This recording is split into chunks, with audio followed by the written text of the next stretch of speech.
Praise the Lord and welcome to another live broadcast of Let's Talk About Marriage and the Family. I'm Dr. Stephen L. Pettis, Senior Pastor here and Apostle here at Better Life Faith Church International, the ministry that teaches you a better way of living. And as always, those of you, if you desire prayer at this time, you can give us a call as the phone number appears across the screen.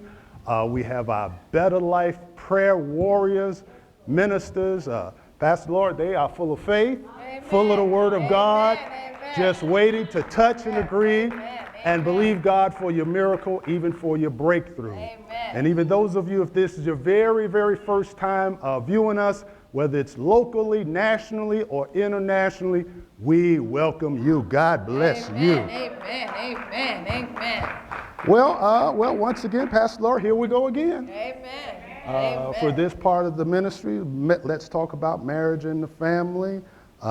Every now and then I say this, we've been doing this particular ministry for about 23 years, I believe. When we actually just officially started hosting we used to call them in those days, it was the Valentine's, singles and marriage retreat or something like that. So we've been doing it for quite some time. Amen. And those of you, if you're familiar with how this particular ministry is, if you'd like to ask us a question about the marriage and the family, or really anything, just fill out the information on the screen, and hopefully we can answer your question before the broadcast is over. Amen. All right. Well, we were already given, they responded with some online questions. So we're going to get right on into the online questions, and hopefully we'll be able to open up for at least a few minutes of Q&A. Amen. Praise God. Amen. All right. Well, before we get into this, Pastor Lord, since we're kind of closing down on this pandemic very soon, Amen. Obviously, how have you been doing? The people would like to know. I've been doing great, Pastor. You've been doing? All right. You're well stuck in the house with moi for all of this time? Amen. In the name of Jesus. In the name of Jesus. All right. I'll just take that as a compliment, in the name of Jesus. All right. Let's get to some of these questions. One of the questions is, I knew my wife was a Trump supporter in 2016. I thought it was fine because he wasn't that bad. It's 2020. She still supports him heavy, and now I want a divorce as soon as possible. Wow. Amen. Obviously, something has gotten really, really serious because, I've known quite a few people who, had differences politically. I've known some where couples, one was a Republican, one was a Democrat. So that, you can have different political views, but obviously it sounds like something has really went out there where the person is asking for a divorce. You don't want to ruin your marriage just over political opinions. Yeah. Now unless there's something else there and you're using that as an excuse, but you definitely not over something like that. I can see that you can become angry. Yeah. Based on you apologizing for his behavior. Okay. If you keep apologizing or making excuse for for bad behaviors at times. This is because he is what he is. He can do these things based on his condition or based on him being the president. That I can see how that can make you upset in the sense of like, how you make an excuse for something that is not right. Yeah.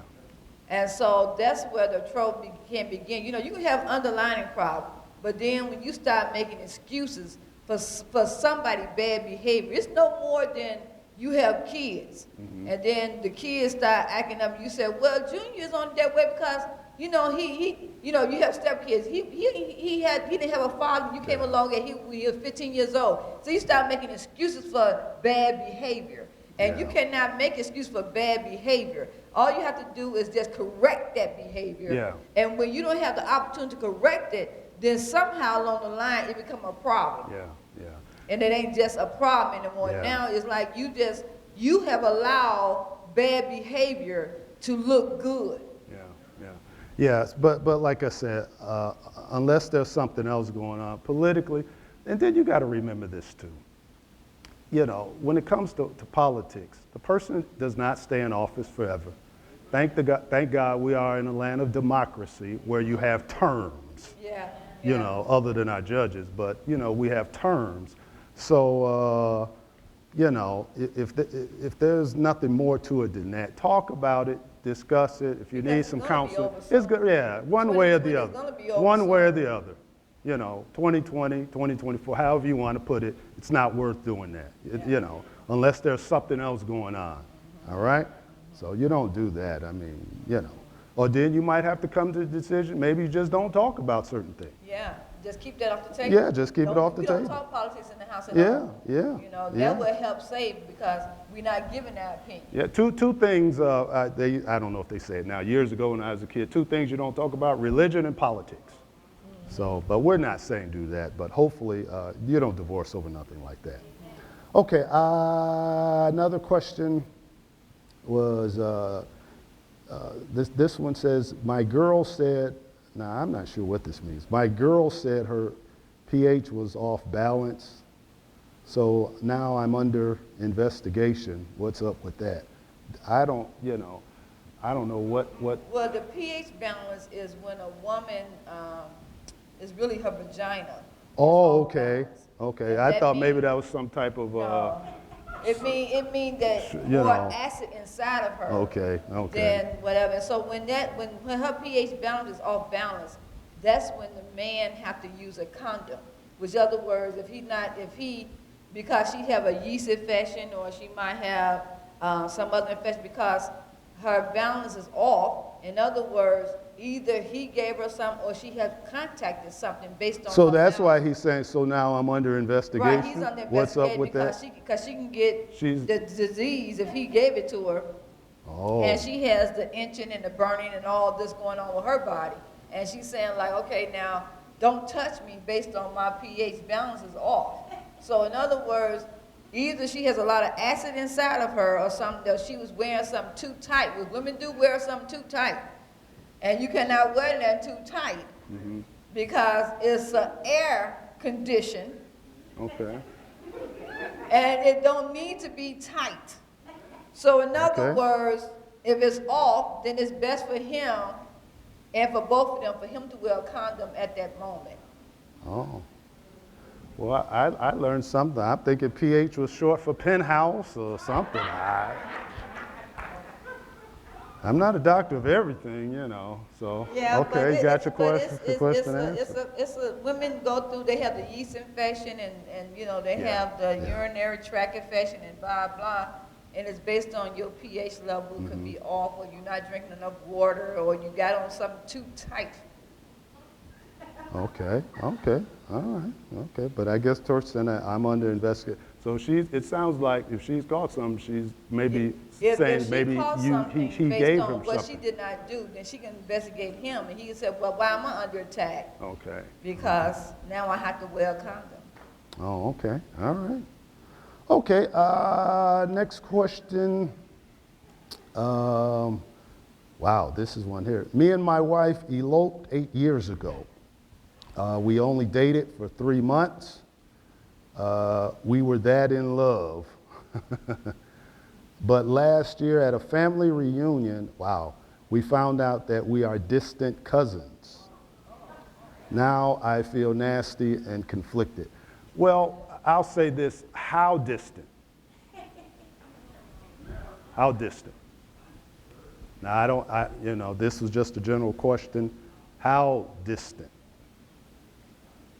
But the thing about this goes to show, you should have did some investigation. Yeah. And, you know, I know, and love is a choice. I have to say that. Yeah. You ain't crazy that you just so in love that you're going to get married based on, oh, you so fine that I got to marry you right away. It's a choice. So in other words, we can't change it now. We can't change this. It's been, you know, you've been married for 8 years. But like I said, they're saying Now, they've been At least married they for 8 didn't say we're first cousin or second, you know. Right, but I mean, I think when we first got married, and we was told when we first got married that we did blood tests, because they did the blood test to make sure our blood. I don't think they don't do that blood tests no anymore. more. That's what I'm saying. Yeah, I'm saying it for a reason. They did blood tests. The blood test was to see was our blood the same, so we would not have retarded kids. That's how you have retarded kids or kids that's undeveloped or something wrong with them because the blood is too close. Yeah. So that's why you had the blood test years ago. Now they don't do blood tests no more, and that would have helped. Well, you know if it was too close to blood. You know what can help now? And 8 years is not that long ago. It's something we did not have, obviously. My gosh, you got Facebook, all sorts of stuff. You can find out about who people are now. You don't even have to hire private investigators anymore. All you need to do is Facebook somebody, put their name in, and you can kind of get an idea of who they are. Then I think the question now is that now we're looking at each other different. Because it's like, well, see, I guess I would like to find it, because I don't know when they're saying distant. You know, how distant? Because sometimes you can be very. But third or fourth cousins? You could be fourth or fifth, because I have distant cousins who are celebrities. I won't say who, you know, but so it's like how distant. I know what you're saying, Pastor, but what I'm still saying is that now I know you in my family. Now you just not my wife. You really in my family. So I guess you have to renew your mind because it's the, you know. I'm not going to suggest no divorce if y'all still love each other. But it's saying now I feel nasty and conflicted. I know, but that's why I say you have to look at each other different now. And you have to look, I mean, you have to, I don't know if you want to erase that in your head or what, because it's well, it depends, because they're saying at a family reunion, now that means like, okay, we married and we're together and we found out that we're such and such, and then obviously we don't know if their mothers or somebody is, you know, how close is this? But then I have heard of kissing cousins. No, well. Of Elvis. But I'm just kidding, Pastor. Yeah, I know you are. And only people probably over 50 some years old can relate to that one. But, you know, I'm not going to suggest divorce. I'm only saying that based on they have to renew their mind. I don't know how this, like you said, get some counseling on that. I really suggest it, because like I said, without knowing how distant. I know when I was younger, my mother, I was not raised by my father. And my mother would always tell me, know the other half of your family.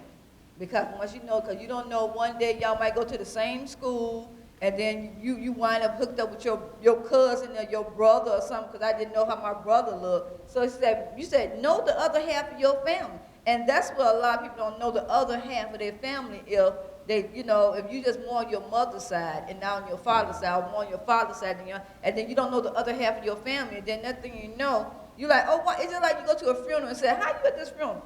What are you doing? Who you know at the funeral? And you all be surprised who showed up at the funeral because you didn't know the same person at the funeral. Yeah. Okay. Let's see. Here's one. Okay. My husband enjoys watching porn an uncomfortable amount of times. I'm not sure what that means. Recently, he asked me if I would like to join in with him on a session. I don't know if I'm up for it.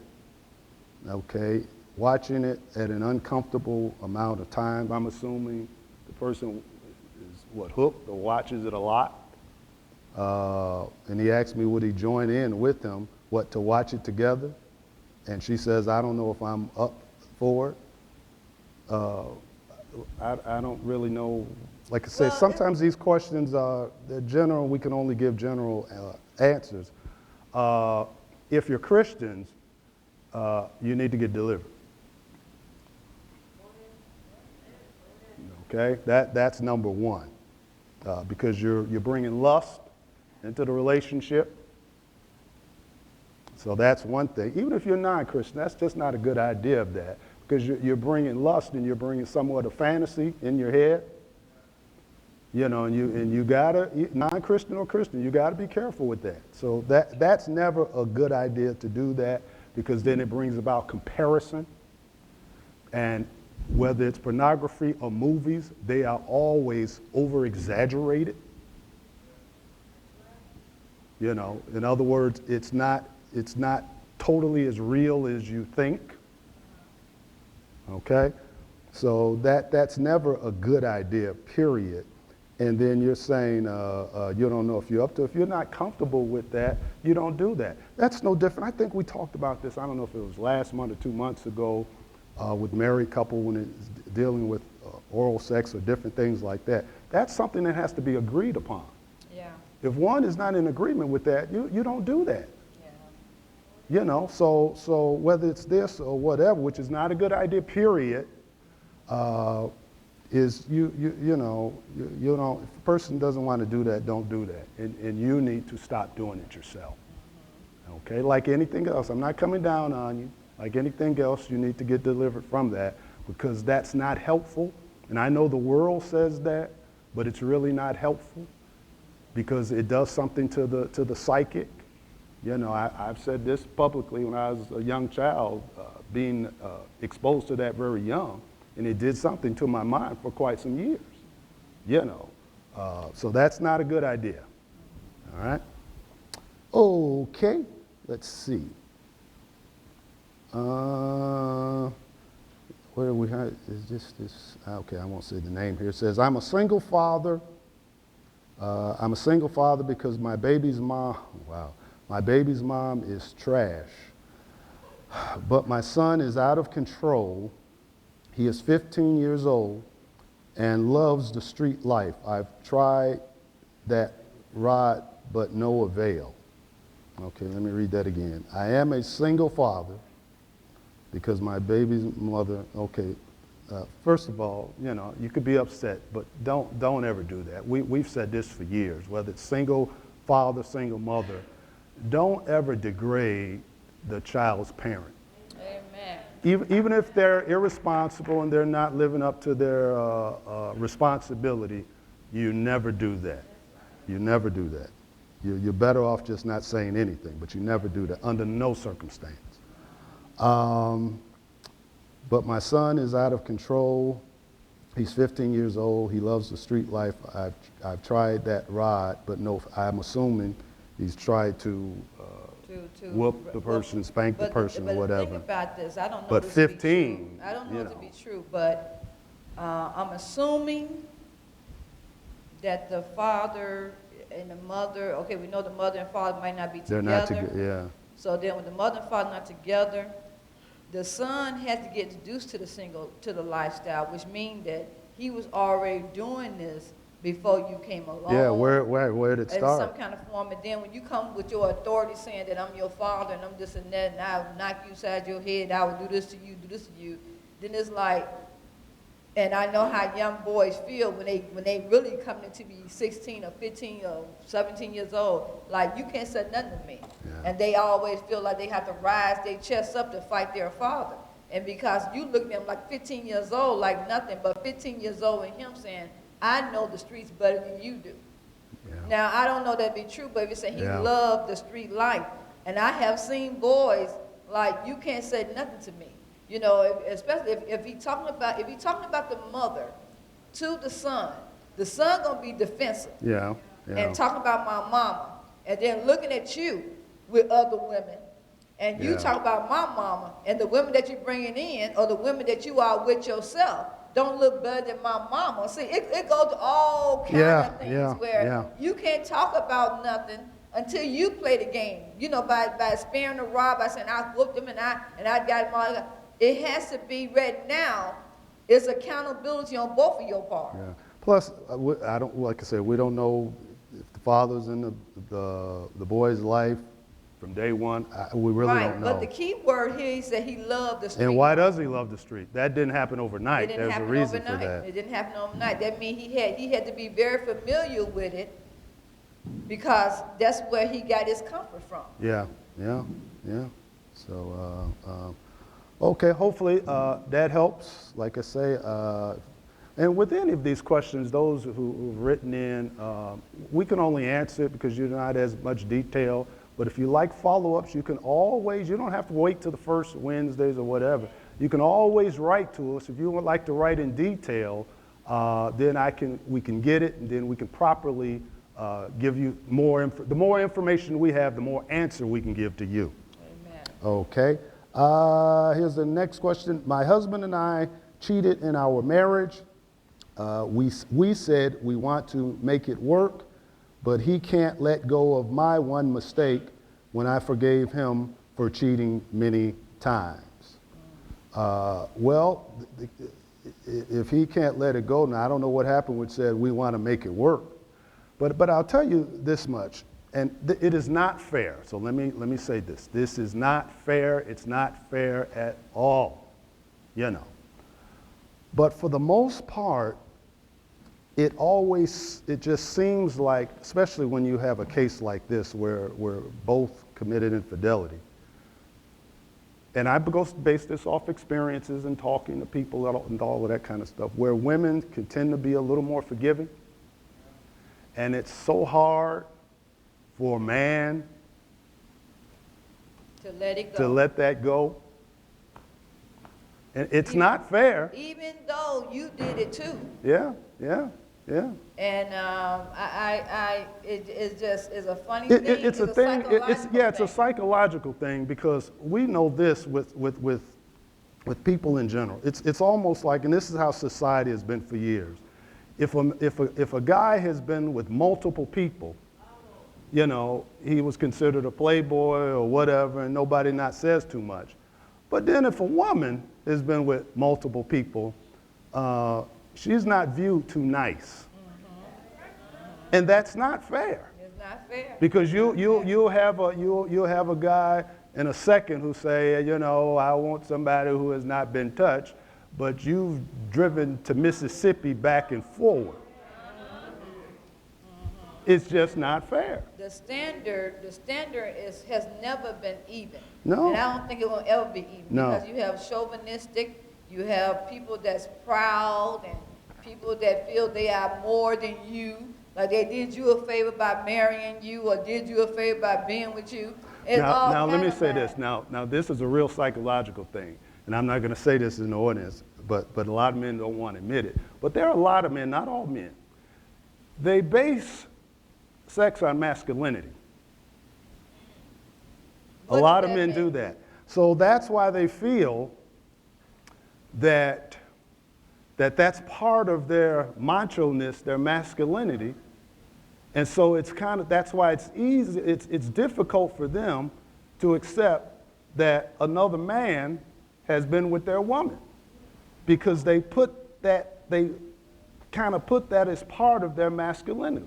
That's why really, why women, I'm very hesitant in saying this, but I'm only saying it for example's sake.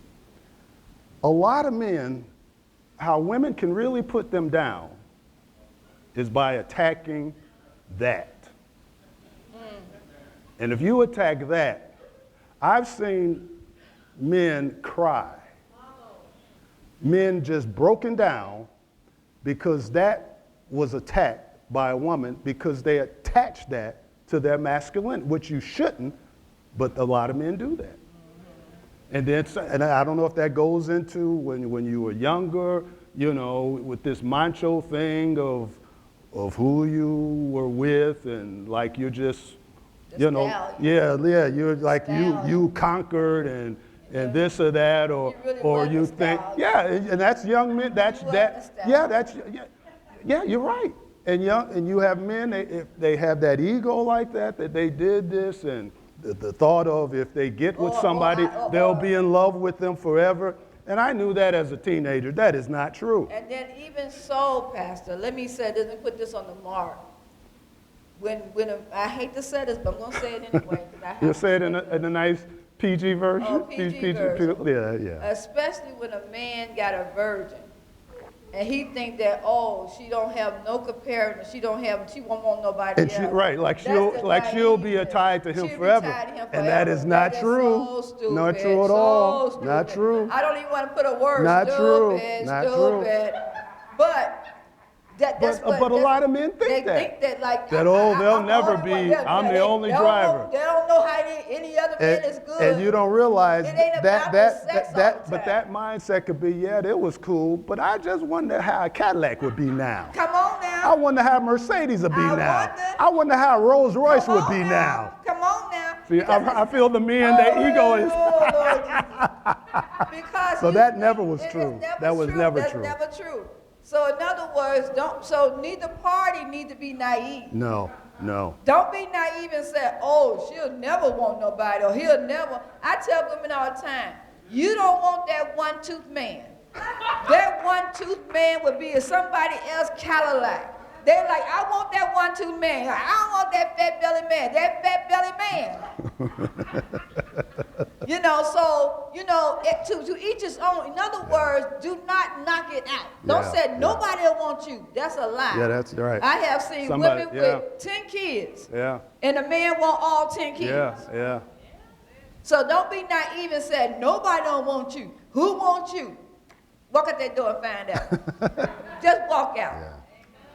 But you both, if you're willing to make the marriage work, you got to forgive. And my brother, you got to forgive. You got to let it go. You got to let it go. If you both want to work it out. And you can work it out. But you both got to want to do it. And you can't play that unfair thing. She's saying has forgiven you many times, and you having a hard time with one. So that's not fair, my brother. That's not fair. Okay. Here's another one. My wife doesn't like my family, and refuses to attend the church, the family church. She is forcing me to choose between my marriage and my family. I don't think that's fair. Wow. My wife doesn't like my family. Well, when did that happen? Were you aware of that before you got married? And her refusing to attend the family church? Does she go to church at all? Pastor, let me say this, that I just love so much. One of the things that I always, because I've been through this when I was a teenager, really, I think I've been through this. And one of the things, my cousin got married, and we had a family church. Now, it wasn't our family church, it was under your father. But we went to the church, and he said, and when he married her, he said, you know what, let's start a new beginning.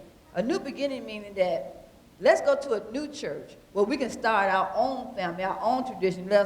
Now, when he did that and took my cousin away from the church where she knew everybody and stuff, in other words, I want to take you away where I'm in control of you. And so when you take a person away from there for marriage, it's like, I don't want, because they'll be on your side if anything happens. I want you to stay with me, and I want to have all control over you and this and that, because I don't want them to influence you at all. So in other words, if I take you to another church where nobody knows you at, it'll be more on my side because I'm a woman instead of your side because they're your family. Yeah. In other words, it's a game you play with controlling. Yeah. You know. And if it's his family church and his family is there, and if she don't like his family, of course she said, I don't want to be around your mom all the time.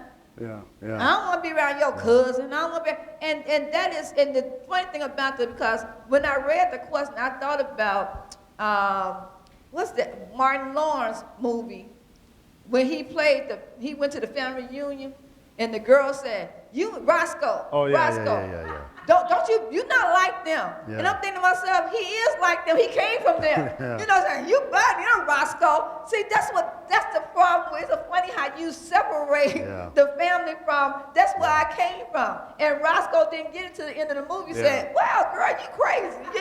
When they was in their own world, it was fine. But then when he came back to reality, like, hey, that's my sister. That's my mama. And that's my daddy. He looked at you like, you have changed, buddy. Well, sometimes, since you mentioned that, now real life, sometimes you can have a person where they marry someone when they are going through that, when they're in rebellion with their family. And then they find someone that'll be in agreement with that. But now, the end of the movie, Martin, now you love your family, and now this woman or this man you've now married, they don't understand. Yeah. Because you got with them out of rebellion. And now you want to get it right, and now they got a problem. So I don't know if that's part of the situation. Like I said, from the beginning, was there dislike in the family? You know, I have to go back to this. I always say this. If we kind of have things kind of right in the beginning, and I'm not saying everything be perfectly perfect, but there are a lot of things you can avoid. You know, when certain foundations are right, there are some things you will never go through. Yeah. I'm not saying you won't have challenges, but when certain things are already established, you will never, ever have to go through them. And sometimes that's where you don't have good foundations, you don't have good understandings, actual good talks about family and different things. And assumingly you're a Christian, and she's saying she's forcing me to choose between my marriage and family. It's never that. And I've said this before. With any Christian, it's not a matter of, do I choose my spouse, my family? Do I choose my parent, my this or that? No. It's about choosing what's right.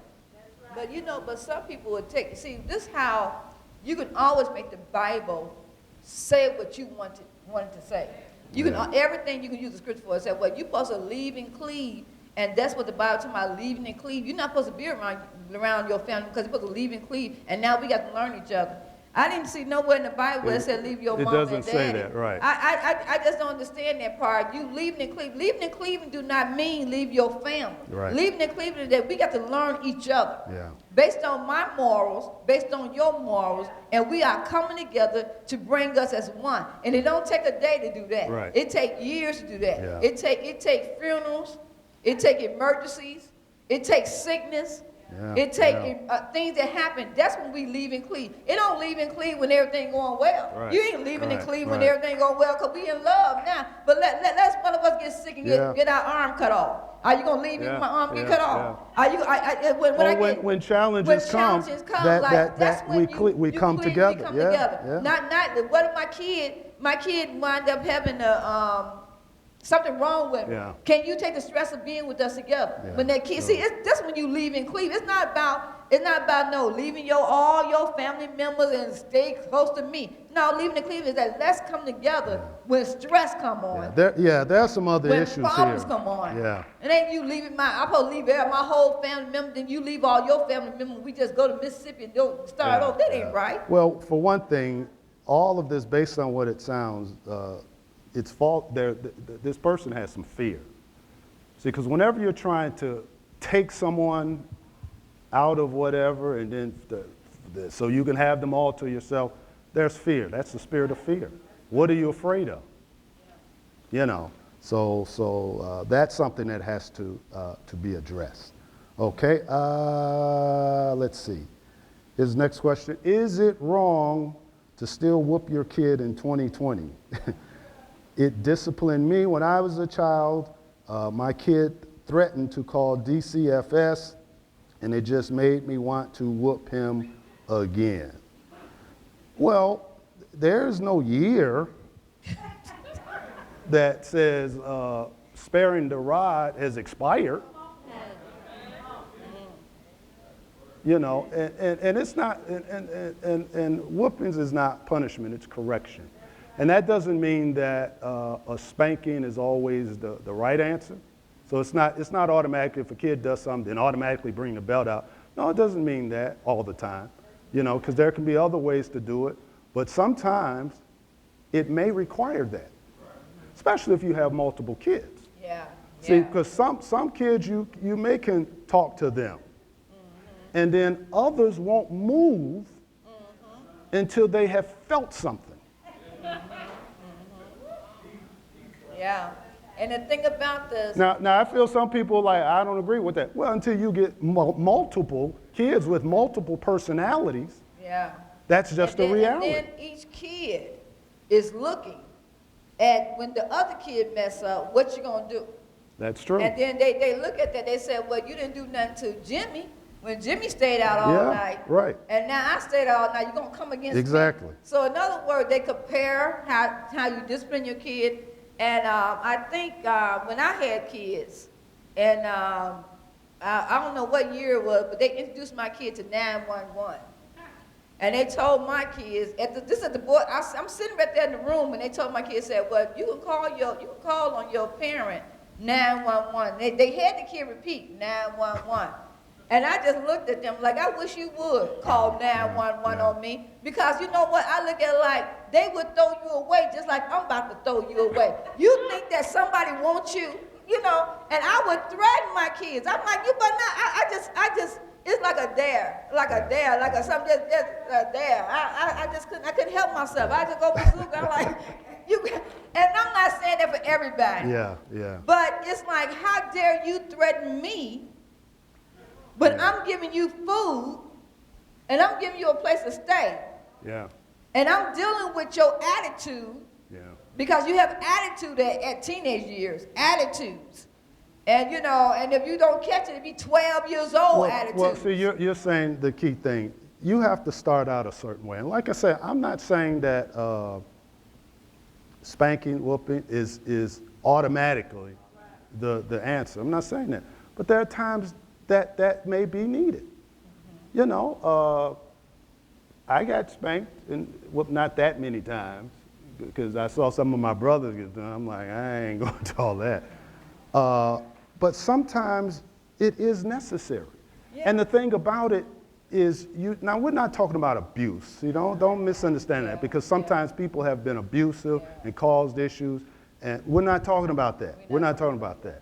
You know, but sometimes, like I say, I'm not saying every time, you know, but sometimes it may take that. Now the thing too is that there has to be high respect built in from the get-go. See, and what happens sometimes, you have parents trying to be friends with their kids. We will never be peers. Never. That's a biblical violation. Never. And you got parents who do that. Well, I want to be my child. I want to be this or that, this, that. We're not peers. Or you have parents that want their kids to give their opinion. You ain't got no opinion. Yeah, on certain things you don't. No. Now let me explain that. Now, because it's the same as if dinner we're eating hamburgers and hot dogs, and you 2, 3 years old, 4, 5 years old, 6, whatever. I don't want that. Where did that come from? See, that's what I say. If stuff starts out from the beginning, because now unless I get it, Pastor. now unless this happened and I didn't know it, I don't think any of our 4 children did that. Oh, they did that. Oh, did they? Well, I obviously wasn't home. But it doesn't matter because I handle it. In other words, I think one of my kids thought his favorite color was orange, because I wore him with orange Timberland, orange jacket, orange stuff. And then he might say, I don't want orange. Well, orange was on sale. And it don't make a difference. Yeah. You wanted orange. Yeah. Orange was on sale. And that's what you got. And so it seemed like everybody said, why you keep walking in here with orange? And I'm like, I don't care, because I'm paying for it, and that's what you're going to wear. Yeah. Amen. Yeah. See, this sounds so foreign in 2020 now for some reason, and the thing about it, and don't, you know, kids can feel whatever at that time, but when they grow up, they respect you.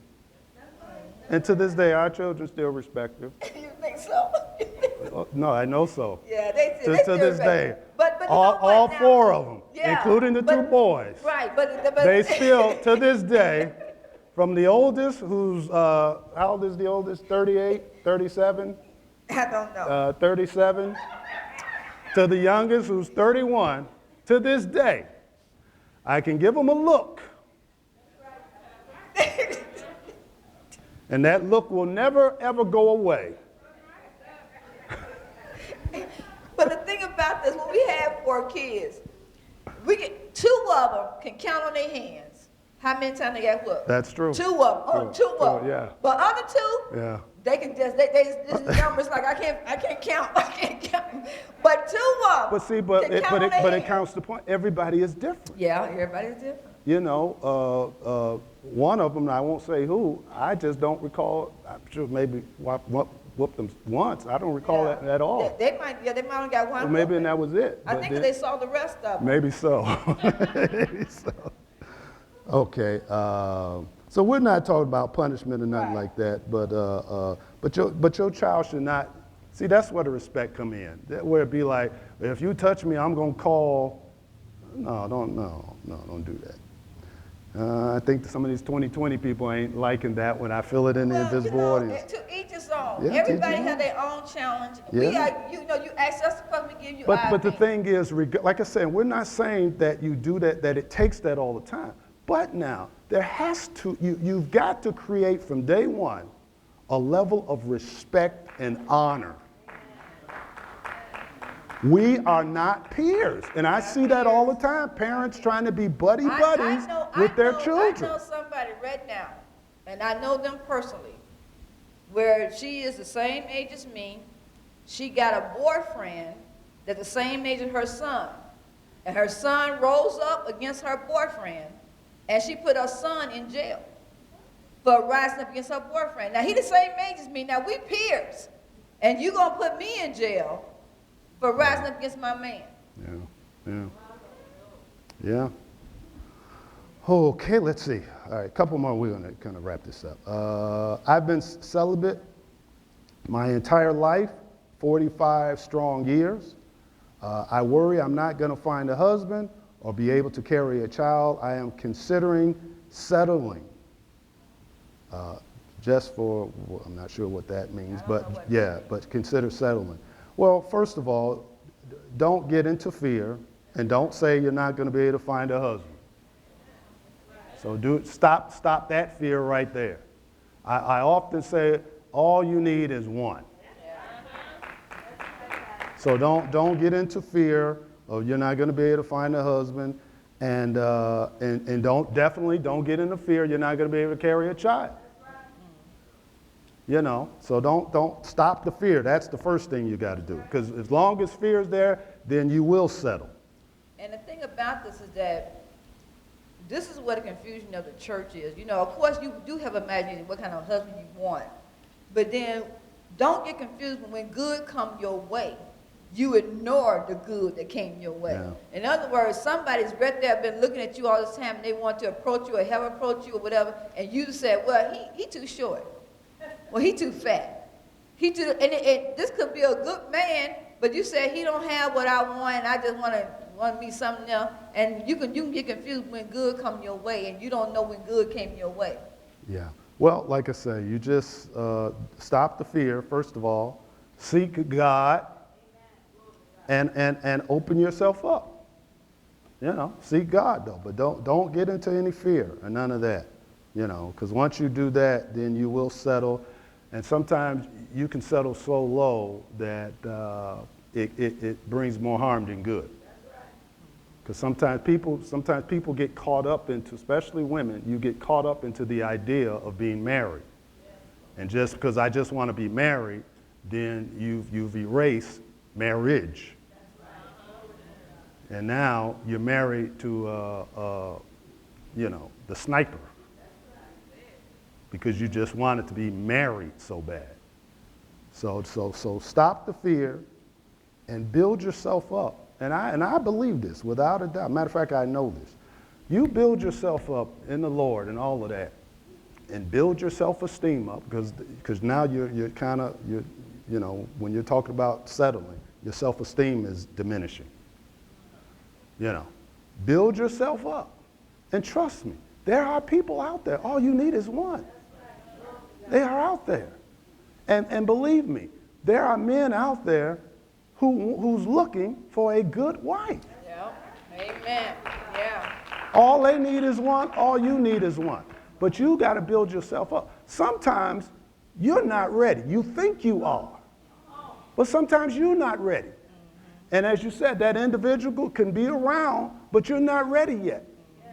You know, until you get ready and build yourself up, then that magnetic attraction will happen. Yeah, yeah. You know, you want a good man, but maybe you're not built up to be that good yet.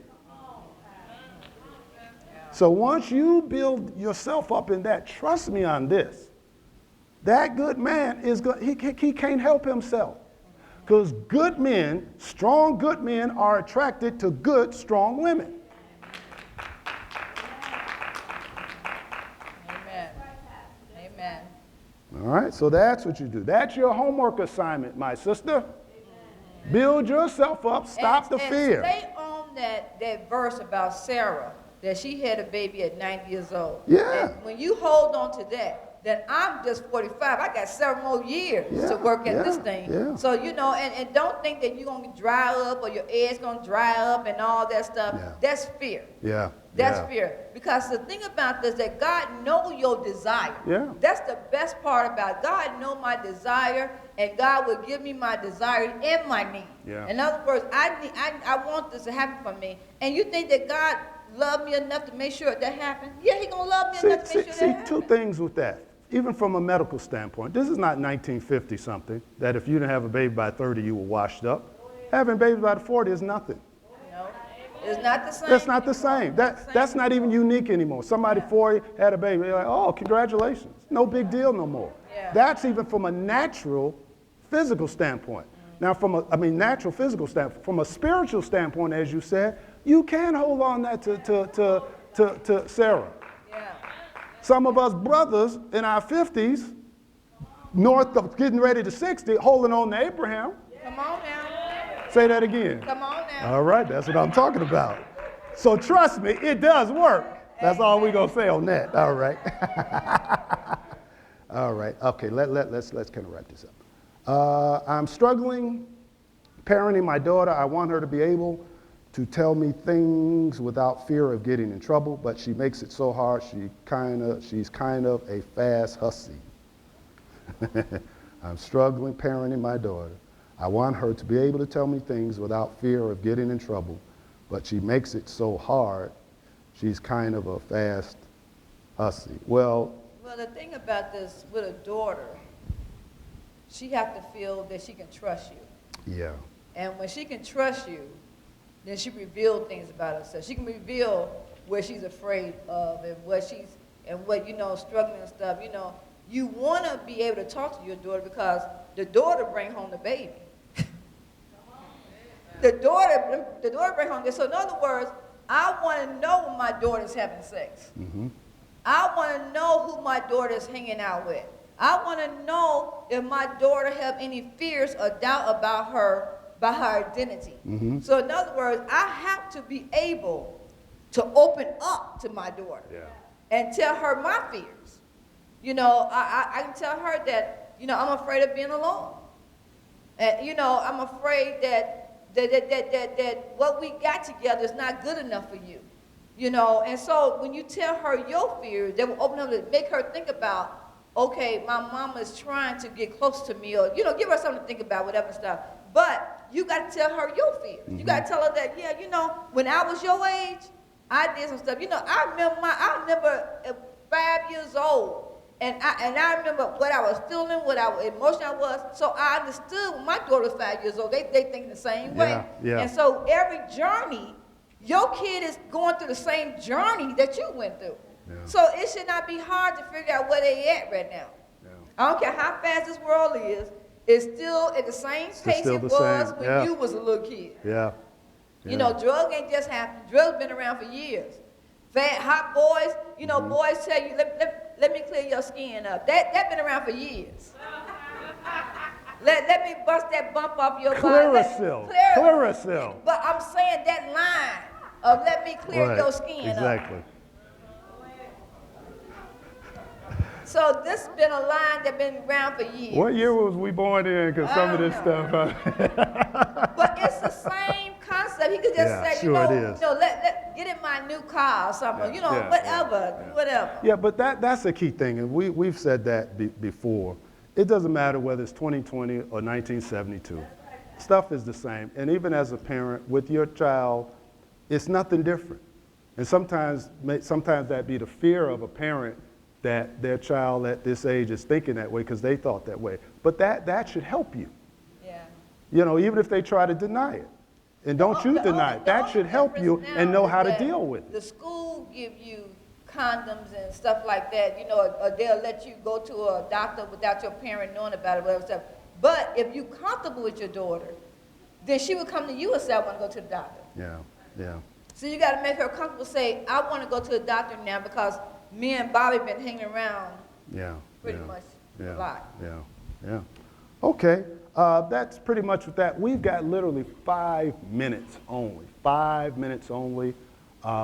We've got just a few people here in the sanctuary. If someone wants to pass the mic along, or if there's another online question, don't know. Okay, you bring the online question up, but you can pass the mic along. We got 4 minutes now, and we're gonna wrap it up. But we can bring the online question, and we'll take it from there. Okay, we have one online question, or two online questions. First one. My family comes from a lot of money. My fiance, not so much, but I love her dearly and vice versa. My mother has advised me to get a prenup. I don't know what to do. Okay, two answers. If you're Christians, that shouldn't even be the issue. If you're Christian and you got counseling and all of that, you are Christians because we're Christians, this is ours together. This is us, regardless of who has what, is we, you know.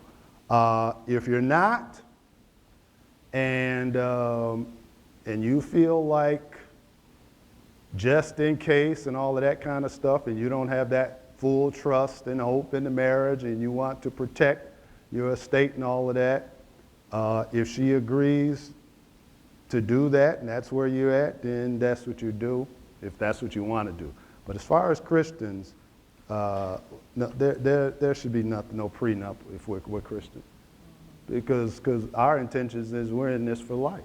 And even if God forbid, even if something did happen, regardless, we're still Christians. So why would I want to, for whatever reason, if we divorce, why would I still not want to take care of you and give you what's fair? I can get the sense of you don't trust her enough, and you thinking about what they're saying.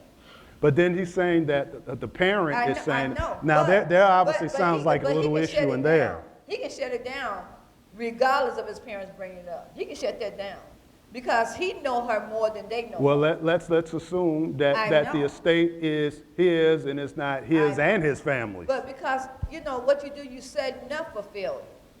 Yeah. You set up for because you're sowing distrust. You're sowing not trust. Like I don't know. You know, even though we love each other right now, but maybe 5 years from now, we might not like each other, and then, you know, I want to keep my money, and you walk away from nothing, you know. And so it's a issue you need to think about.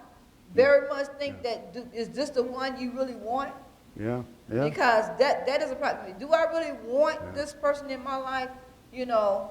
But you have some people, their mindset is like that, where when it comes to, I mean, that's where the love of money and all that. When it comes to that, they like, listen, if I got this, I got to protect this. We'll get married, but it's almost like a just in case. But it will always be a struggle in the sense of like, you know, you keep reminding me, I ain't got nothing. You know, it's like I gotta ask you for everything. You keep reminding me that I don't have nothing. Like, you know, hey, go back to your parents. But you're building it where there is no trust there, because it's like this is just in case. What is that? I mean, like I said, there's a lot to think about. You have to think about this. Think that this is what you want, and that this person that you believe, and nobody should be walking into marriage feeling that they're going to get divorced. Right. You should not be walking in saying, okay, well, this is going to might last 5 minutes. I don't know. And I just give me another one. Well, you're not ready to be married. Right. You're not ready to be married. You're not ready to settle down and spend the rest of your life, because you already setting up where if it don't work out 5 years, I go get me that. My uncle been married for 5 times, and I'm with my uncle now. No, you should be like your uncle. Yeah. But sometimes people, now I'll say this, and it's not right. Like I said, I'm assuming if you're not Christians, then that's a different story. But people, money, there's a different mindset that the rich has and the poor has. I'm going to be honest with that. It just is. Yeah. And if that's not, if you don't have God in your life, it's going to be a problem, because it's an entirely different mindset. Different mindset for someone who has 7 figures. Right. And it's all right. Yeah, and it's all, yeah. You know. Right. So if you're Christians, get some counseling on that, and you don't want to sow that not trusting the person. Okay. All right. Another online question. My brother was diagnosed as schizophrenic. He doesn't take his meds and lashes out. He thinks smoking weed is how he would cope, but it makes him worse. I tried praying with him and seeing a doctor. I don't know what else to do. He's become delusional and accuses the family of things they didn't do. What's next? Okay. Now repeat it one more time. My brother was diagnosed as schizophrenic. Okay. He doesn't take his meds and lashes out. He thinks smoking weed is how he should cope, but it makes him worse. I've tried praying with him and seeing a doctor. I don't know what else to do. He's become delusional and accuses the family of doing things they didn't do. Yeah. What's next? Well, the thing is this, depending on how old he is, he probably needs to get professional help. Bottom line. So that's what I suggest, and that's from a natural standpoint. He probably, if he's refusing to take the medicine, he may need to be admitted somewhere. Because you can become dangerous, especially if you're schizophrenic like that. And then on top of it, you're smoking marijuana, which contributes to killing brain cells. I understand, oh, it's good for my eye. Yeah, you can see, but you're getting dumb. Marijuana does kill brain cells. I've said it before. When I was not saved, I goofed up my first year in college, because my brother and I were getting high so much smoking reefer. I goofed up my first year of college because I didn't want to go. And at that time, first year, I'm like, wow, you can miss school and nobody called? Well, that was like, whoa, because high school, you can't do that. In college, nobody called, nobody say nothing. Because you paid your money. Yeah. And my first year, I messed it up, smoking a lot of reefer. Well, I really suggest that he get counseling. Yeah, I suggest he gets admitted somewhere, gets professional help. I know that people think that they can handle themselves. Some issue you cannot handle yourself. Right. And you have to get counseling, get somebody that's good for him, not good for you. But they're saying he's been diagnosed. Yeah, he's so been diagnosed. And he has the medicine and he refuses to take the medicine. But when you have, that's why they have people that call support groups. When you have a good support group and you start trusting the leader of that support group, then when you start feeling, because you have a feeling that you're finna do something, you'll call that support group leader and say, okay, I'm thinking this way now. And they can calm you down. Well, let's put it that is true too, but schizophrenia is totally mental and it can be very dangerous. Mm-hmm. You can not only be a danger to yourself, but danger around people. And you're hallucinating, and then you're smoking weed on top of it. And if this has been going on and the person refuses to be met, he may need to go into a place where and we don't like to do that, but there could come a period where you can't help your loved one right now. So they need to be admitted. It would be no different if it was something physical. Maybe a person could get to a certain, and I'm not saying what God can do, I'm just talking in the natural right now, where you're not equipped to take care of them at the house. Amen. They need 24/7 medical care. And I know that can be hard sometimes,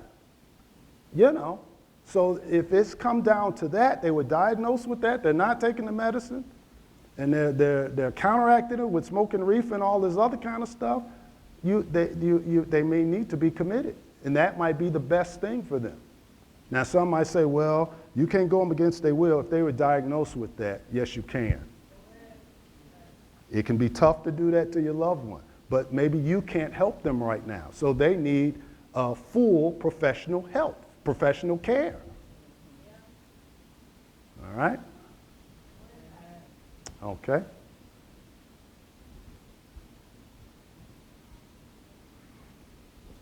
Okay, I think okay. There's one, and we're gonna wrap it up. Okay, I have a question just on current events. Obviously, we speak from being Christians first, so that's really not a problem for me. I know some. It just maybe depends on, I don't want to say what type of Christian you are, but obviously we're black.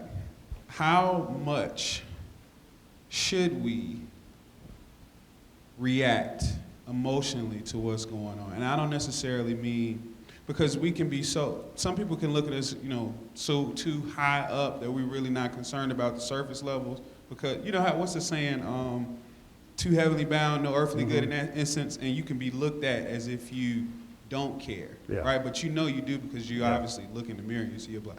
How much, or I guess how would you phrase it, and how much should you care? Not care, but how much should it affect you and affect you too much to say something with being respectful to who you are as a Christian and what you believe, as a Christian? Yeah, absolutely. Well, as far as what's going on now, everybody, emotions are different. It depends, and what I mean different emotions, that's a result of different experiences, different ages, because of, in other words, what's happening now, well, it's not happening, it's been happening, but some who are older know, it's like you can have somebody who's younger, they're just starting to see certain things because of their short life, and then you have some who are older who've been seeing all of this. And so you can have a different emotion, and from a Christian standpoint or whatever, when you see something like what has happened, it should disturb and bother everybody. There is no way in the world that you can see someone getting beat, killed, whatever, raped, whatever, and feel nothing. For anybody to feel nothing, something wrong with you. I don't care who you are. To see anyone getting hurt and you don't have an emotion about it, something is wrong with you. If you really don't, Now, from a Christian standpoint, like I say, we are people, we this or that. From Christians, we believe God or this or that. But Christians, our responsibility is to take care of the whole man.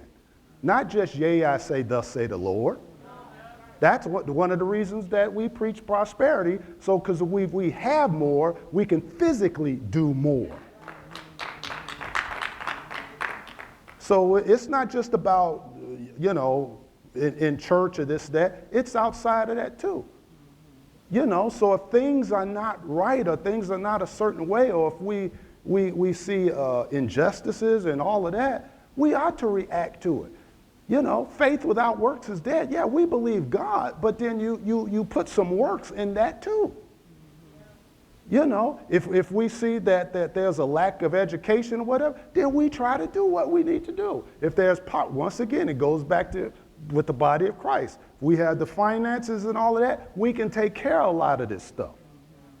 But the thing about this, what disturbs us the most is the authority. Because we are told to trust the authority. We are told to trust. Now, how can you trust an authority that abuses the authority? And that's the anger. The anger is the authority. The authority is, when I was a little girl, I trust the policeman. Something happened, you get the policeman to do the deal. That's authority. In other words, don't you put it in your hands. You let the authority take care of it. But the problem became, what happened when the authority abused the authority? In other you words, stop trusting the authority. You stop trusting the authority. And that's the anger come in, because I'm supposed to come to you to help me, but you not helping me, you are killing me. Yeah, yeah. So that's where the problem come in at. Where I come for you for help, and yet it's the same thing about if a daughter come to her father to help her, and then her father molest her. Yeah. That's authority. You abuse your authority. And so that's the main problem about where we are right now. It's like a heated thing that been heated for years. And it's saying like, we want this to change now. Yeah. Because you have abused your authority. Now, when I was a little girl, when you do career class day, and they tell you the different careers, and they tell you that when somebody is running, if you want a cop, shoot in the air. If somebody running, shoot in the air. Then they said if the person is, okay, like he finna jump a gate, then you aim at the leg or something like that. Or somebody got something in their hand, you go for the hand. You do not go for the heart. You don't go for the face. You don't go for the chest. You go for that. So now we live in a world where all that rules have changed. Yeah, it's kind of like shoot first, ask questions later. Right, and then and what it has done, it brought up so much fear that people have taken things in their own hand. Because what you told me to trust, I don't trust anymore. So now I'm going to take it in my own hands and do it myself. And now when I do it myself, based on somebody did to me, now I get killed or arrested from, So it's just so much confusion. So when the law changed, it would help people to start back trusting. Right now, we are not dealing with no trust. And that's our problem. That authority has been abused. We don't trust that authority anymore. The same way where if you had a pastor that you trust, and then the pastor had sex with one of the girls at the church, you don't trust the pastor anymore. Yeah. Because now it ain't just one pastor, it's all pastors. Yeah, yeah. So like I said, without getting into all of that, I don't knock the way a lot of people feel. And for someone to especially tell our culture you shouldn't feel a certain way, you don't have a clue. Now I'm not condoning you doing evil for evil and all of that. No, but to be angry, Bible says angry and sin not. But to be angry, mad, concerned, and all of that, we do have emotions. And the thing about with this situation, and we're going to wrap it up. This is not just about something that happened a couple weeks ago. This is not something that happened a couple years ago. This is not something that happened all of this or that. Depending on who you are, this is something that happened 400 years ago.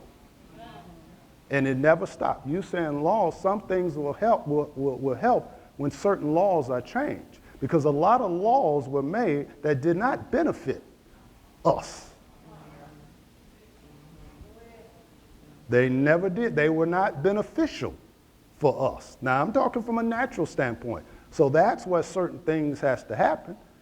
So this is nothing new. It's just, thank God for technology, that you got phones on, cameras on your phones and all of that. But this is nothing new that has been happening. It's been happening, and people have been yelling and screaming for years that that happened. But then if you have no proof, it doesn't matter that we come up and say, we saw this happen, but you ain't got no proof. Yeah. But now you got proof, So I don't knock people for, you can't help but to feel a certain way. So that's from the natural standpoint. We believe God in this or that, but for anyone to say, it's almost like saying a person who loses a loved one, don't cry, be strong. What does that even mean? So you can't tell someone to not feel a certain way who this has been pushing against them. And sometimes people don't understand that. They really don't. But you should believe what I'm saying. Yeah, but it's always my word against your word. Well, if you care about me and I'm telling you this is how it is or this is what happened, you should believe me. But I really have to say it's the abuse of the authority. It's the abuse. when somebody abused that authority, all trust is not there no more. Yeah. And Yeah. then it's not just one thing against one person. It carried the whole boat for all of them. Yeah. Everybody afraid to drive by a cop car because one cop messed me up. Yeah. Yeah. Or somebody did something that everybody, just like a woman got messed up by one man. She said all men are dogs. Yeah. So now you just put everybody in the same category. We're not saying everybody is mean, everybody is whatever and stuff. But does it exist? It Has it? exists. And it's been happening for years. Yeah. So that's the bottom line. Outside of God, and I'll be honest with you, outside of God, I understand that why people can be afraid. Now we have God, we have no fear. But without God, I understand how you can be afraid because so many things has happened. Most black people, you and I, me for years, have dealt with some things with people. And still to this day, but I got the Lord. So I'm not afraid, but on the same token, everybody is not where I'm at that way. Yeah. So I still got to take care of them. Yeah. Amen. All right, I thought this was marriage and the family, but it's the family. So It's the family. You got to get together because if the head not together, the whole family gonna fall. Yeah. Well, we've got to end this. We're going to be back next Sunday, 9 o'clock a.m. Yes. Southside location, 7414 South Cottage Grove. And then we'll be back for our 12 noon service back here at 5401 West Lake Street. Also, too, before we let you go, those of you, if you desire to give at this time, you can do that. The information is on the screen. Fill it out. Whatever it is the Lord leads you to sow it, to give into this ministry, we will appreciate it and be blessed by that. God bless every heart. We'll see you next time. Amen.